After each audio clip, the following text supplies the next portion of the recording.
Hi there. My name is Sky Kershner, and I'm the host of the free practice groups that happen through West Virginia Motivational Interviewing. The purpose of this video is to give you a little introduction and orientation to how this works so that if you're coming for the first time, you'll kind of know what to expect.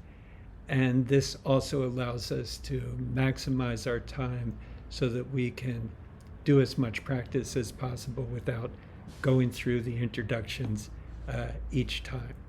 So just by way of introducing myself and the practice a little bit, the purpose of this is to practice motivational interviewing, what we call the conversational path of engaging, focusing, evoking, and planning.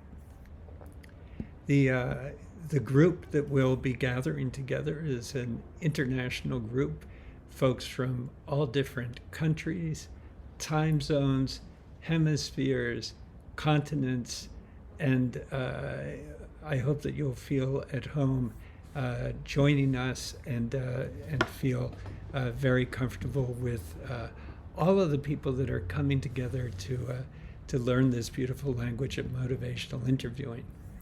If your aspirations are to get really good at MI, this seems to be a good place to do it.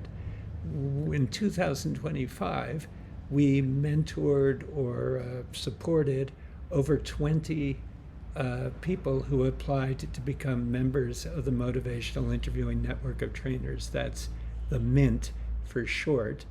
And they learned MI through coming to the free practice groups. All right, so let's figure out what's going to happen when you arrive to the Zoom room for the MI practice. Hopefully you can get there a little bit early. There might be some music going on. There will be folks gathering.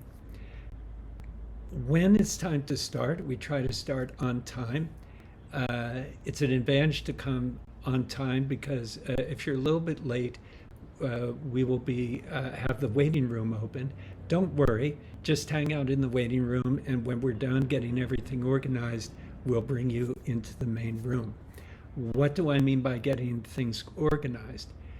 We usually have between 20 and sometimes 40 or 50 people show up for the MI practice. It's kind of like a pickup basketball game or a pickup soccer game. We never know who's going to show up and how many there are going to be. We usually have a handful of skilled facilitators. These are folks who have been through a training with me on how to facilitate small group practice, or these are members of the MINT. What is the MINT? That's the Motivational Interviewing Network of Trainers. So these are very skillful facilitators who are here. They've showed up to help folks practice MI. They are practicing as well, so we're all practicing together. In those first couple of minutes, we will be figuring out how many breakout rooms we have. We usually have between 8 and 10 breakout rooms. Why do we have breakout rooms? Because we want the groups to be small so you have as much chance to practice as possible. The smaller the group, the more minutes you will get to practice yourself doing MI with someone who's going to be either role-playing or real-playing the client.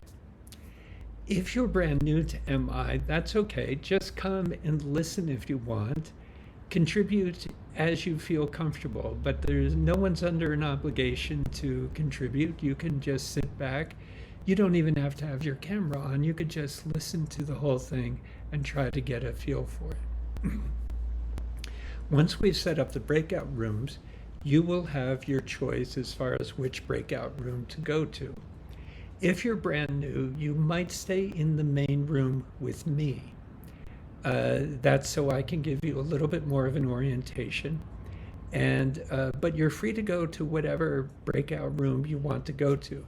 There will be some breakout rooms that, as I've said, have facilitators, and there will be some non-facilitated breakout rooms. The advantage to a non-facilitated breakout room, it will probably be smaller in number. The disadvantage is you have to organize yourself and get yourself going, and that might be a little bit of a challenge. Facilitated rooms, you'll probably have a very good experience. The facilitator will get the room set up and will give expert feedback for you, if that's what you would like, on how the process of the conversation is going. So the facilitated rooms have the advantage of being able to get feedback on what you're doing, on how your practice might improve. If you stay in the big room with me, I will structure the practice so that we're kind of knowing what we're going to do and how we're going to do it. Just to look at the way we might think about it, or the way you might think about coming in, this question: what do you want to work on today? If you're brand new, you might not even know what you want to work on because it's all new. But if you've been around for a while, you might have a sense of what you want to work on.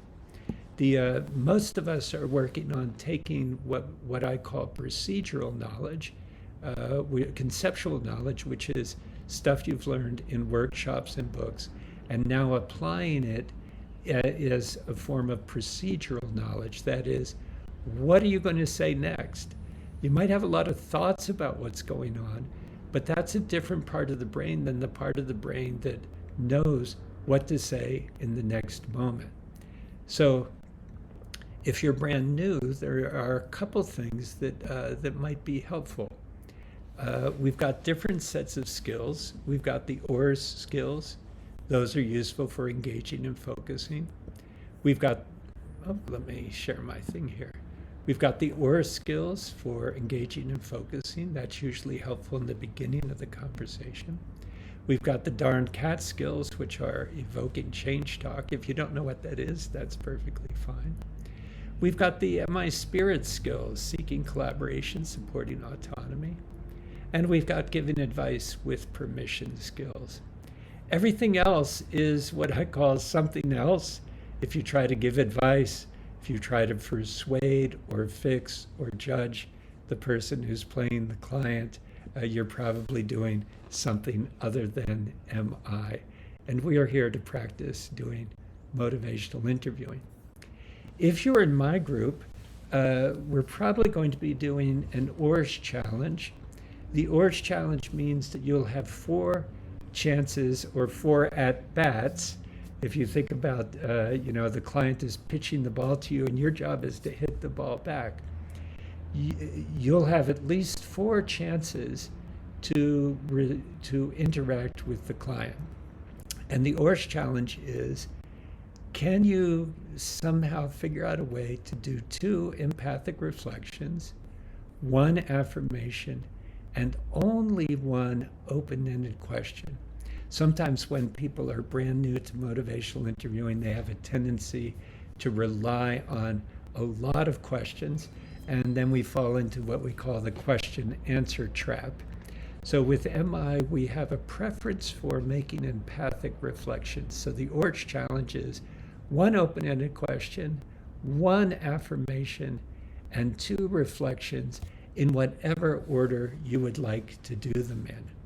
So that's a little orientation to the MI practice. I hope you'll have a good experience. You'll have a chance to give me feedback on how the practice was.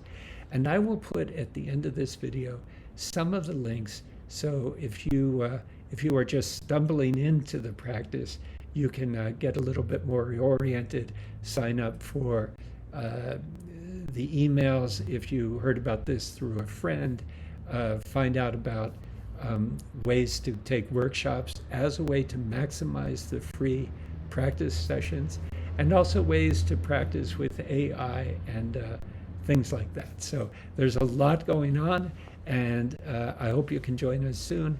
I want to wish you a wonderful rest of the day and a great rest of the week. Bye-bye.